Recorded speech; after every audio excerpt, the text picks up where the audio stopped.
जय श्री कान्हा। आज एक कहानी आप लोगों को सुनाने जा रही हूँ। एक गांव में एक किसान का लड़का था। बड़ा ही आलसी था, लेकिन बड़ा सरल स्वभाव का था। घर में वो काम कुछ नहीं करता था, दिन भर खाते रहता था। उसके घर वाले परेशान होकर एक दिन उसको घर से बाहर निकाल दिए और बोले कि जा तू कहीं जाओ, बाहर कमाओ खाओ, घर में कुछ काम करते नहीं हो, खाली खाते रहते हो। और वो इतना आलसी था कि खाता था वहीं लुढ़क जाता था। जो ज्यादा खाएगा वो तो सोएगा ही। आखिर वो घर से जब निकल गया तो सामने एक मंदिर था, कहीं वो मंदिर में चला गया और मंदिर में जाके महात्मा जी से बोला, महात्मा जी मुझे रख दो मंदिर में। महात्मा जी बोले, रह जा, ये तो भगवान का घर है, रह जा। वो देखा कि महात्मा जी तो बहुत मोटे तगड़े हैं। अभी वो बात कर ही रहा था तो देखता है सामने से 2-3 और महात्मा लोग चले आए। तो देख रहा है कि ये भी बड़ी मोटे तगड़े हैं सब महात्मा। मन में सोचा कि हाँ, खाना बहुत अच्छा मिलता होगा, यही जगह मेरे लिए ठीक है। महात्मा जी से बोला, महात्मा जी मुझे रख लो। महात्मा जी बोले, रह जा। और उसको गुरु ज्ञान दे दिए हैं, गले में कंठी पहना दी है और बोले कि तू तो आज से वैष्णव हो गया, भगवान के भक्त हो गया।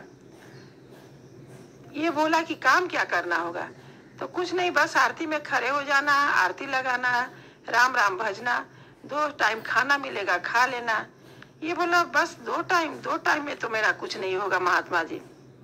महात्मा जी बोले तुम 4 टाइम खाना खा लेना। अब तो ये बड़ा खुश हो गया कि अब तो 4 टाइम खाना मिलेगा, यहाँ काम कुछ करना नहीं है, सिर्फ आरती में थोड़े खड़े हो जाना है, भगवान का नाम लेना, ये तो बहुत अच्छी जगह है। अब देखिए, इधर भी इनकी मुसीबत साथ साथ आ रही थी।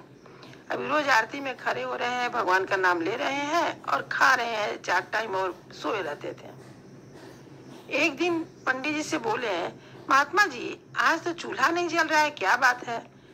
महात्मा जी बोले, आज एकादशी है, आज खाना नहीं बनेगा। तो मुझे भी नहीं मिलेगा? तो नहीं, तुझे भी नहीं मिलेगा, आज कोई खाना नहीं खाएगा, बनेगा ही नहीं।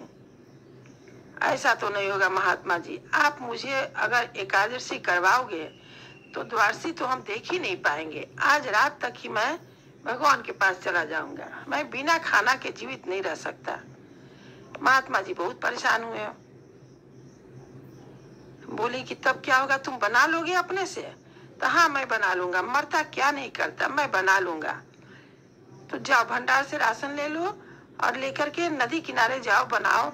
और हाँ सुनो, तुम वैष्णव हो गए हो, भगवान को भोजन जरूर करना, भोग लगा के तब तुम खाना खाना, ठीक है?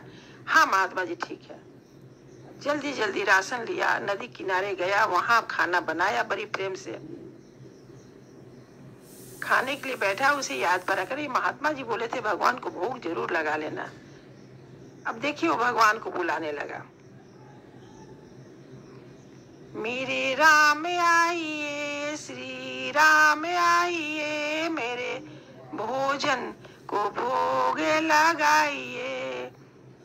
भगवान नहीं आए तो बड़ा परेशान हो गया, भूख तो इसको तेजी से लगी हुई थी। अब देखो बड़ा सरलता से कहता है, देखो भगवान नहीं आ रहे हो, कोई बात नहीं, मत आओ।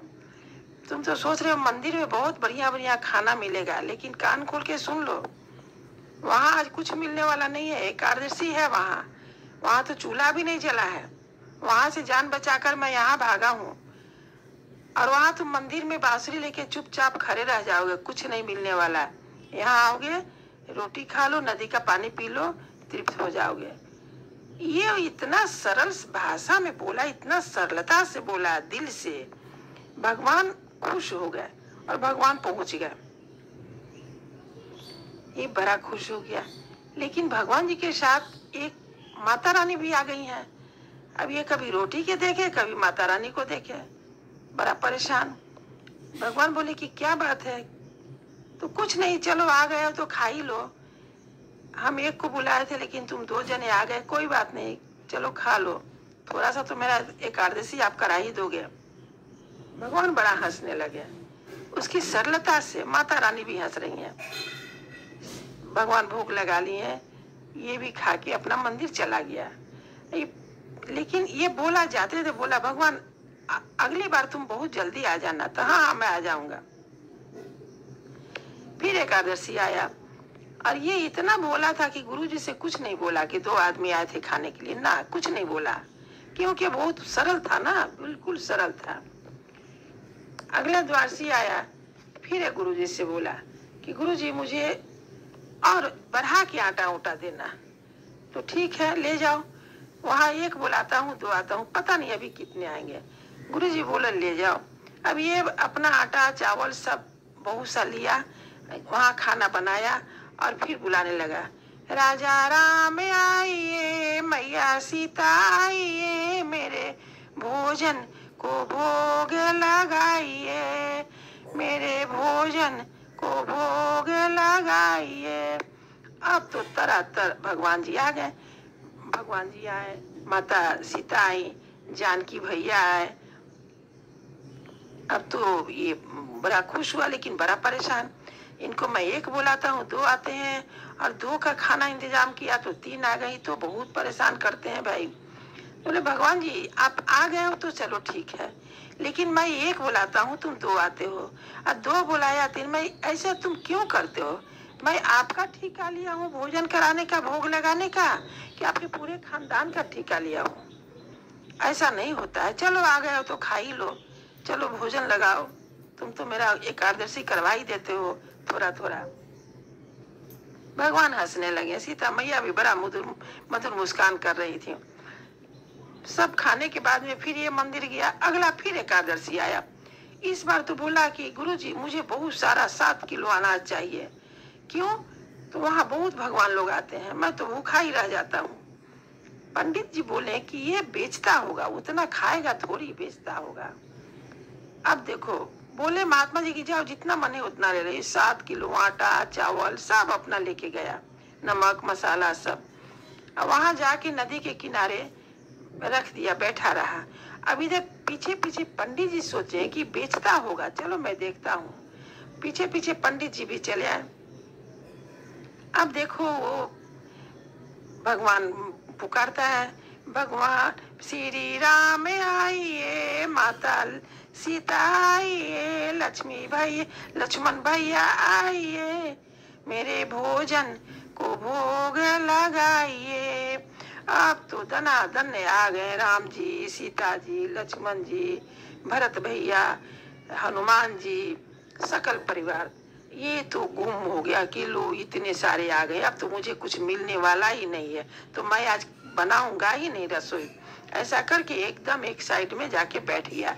भगवान बोले कि क्यों, आज खाना नहीं बनाओगे क्या? तो नहीं नहीं बनाऊंगा, मुझे मिलना ही नहीं तो मैं क्यों बनाऊंगा। और आपको मैं जितना बुलाता हूँ, आज तो आप पूरे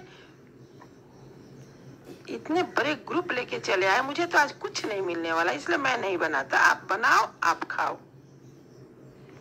अब देखिए इतना सरल स्वभाव से ये बनाया, बोला कि प्रभु बिल्कुल खुश हो गए। अब देखो सीता मैया रसोई चूल्हा जलाने लगी, लक्ष्मण भैया लकड़ी लाने चले गए, हनुमान जी चूल्हा में पंखा हाँकने लगे अपने पोछी से, भरत भैया पानी लाने चले गए। भोजन तैयार हो गया। भोजन तैयार हुआ। अब पूरे विश्व में भगवान लोग देख करके बड़े खुश हो रहे कि अरे आज तो सीता मैया का खाना बना हुआ रसोई में प्रसाद खाने जाऊंगा। सारे ब्रह्मांड से प्रभु लोग देवता लोग उतर के आके भोजन करने लगे। ये चुपचाप बैठा हुआ है। अब देखो इनके गुरुजी बोलते हैं कि अरे सामान तो सब रखा हुआ है, क्यों नहीं बना रहे हो? तो क्या गुरुजी, ये तो सामान कहाँ रखा हुआ है, ये तो सारे लोग खा रहे हैं, देखो देखो कितने लोग आए हैं, आसमान से सारे देवता लोग आ गए हैं खाने के लिए, आपको दिखता नहीं है क्या? महात्मा जी बोले ना मुझे तो नहीं दिखता। अब ये तो और घबरा गया कि एक तो देखो ये लोग इतना आ गए हैं, खा रहे हैं, और गुरु जी को दिखता नहीं है। तो ये भगवान से बोला, भगवान जी आप मेरे गुरु को दिखो। भगवान बोले कि नहीं, मैं तुम्हारे गुरु को नहीं देखूंगा। नहीं आप दिखाओ। तो नहीं, इसलिए नहीं दिखूंगा कि वो सरल नहीं है। नहीं, वो सरल है और ये बहुत विद्वान है, ये तो इतने बड़े मंदिर चलाते हैं, आप इनको दिखो भगवान। तो नहीं, मैं नहीं दिखूंगा, तुम सरल हो, तुम्हें दिखाओ। ये तो बात सच है। देखो ये बातों पर विश्वास नहीं होता, लेकिन करना पड़ेगा, क्योंकि प्रभु भी जो सरल है ना, उनको बहुत प्यार करते हैं, उनको सब दिखाते हैं। हर घटना उनको दिखा देते हैं। बहुत बहुत रिक्वेस्ट किया लेकिन प्रभु उनको नहीं दिखाए। अब ये महात्मा जी उसके अपने आलसी लड़के के पैर पर गिर के रोने लगे कि हाँ, मैं सरल नहीं हूँ, सब चीज है लेकिन मैं सरल नहीं हूँ, इसलिए भगवान मुझे नहीं दिख रहे हैं। तुम सरल हो इसलिए भगवान तुम्हें दिख गया है। इसे ज्ञान यही मिलता है कि हम लोग जब भी भगवान को नाम लें, कोई ढकोसला करने वाली जरूरत नहीं है। भगवान सरलता के भूखे हैं, भक्त के भावना के भूखे हैं। बस बिल्कुल सत्य बोलो, किसी को कष्ट नहीं दो, झूठ नहीं बोलो, बस यही बहुत बारी पूजा है हम लोगों की। गरीबों को हो सके जितना आपसे मदद करो। जय श्री कान्हा। ये कहानी कैसी लगी लाइक कीजिए, सब्सक्राइब कीजिए। जय श्री कान्हा, जय श्री कान्हा।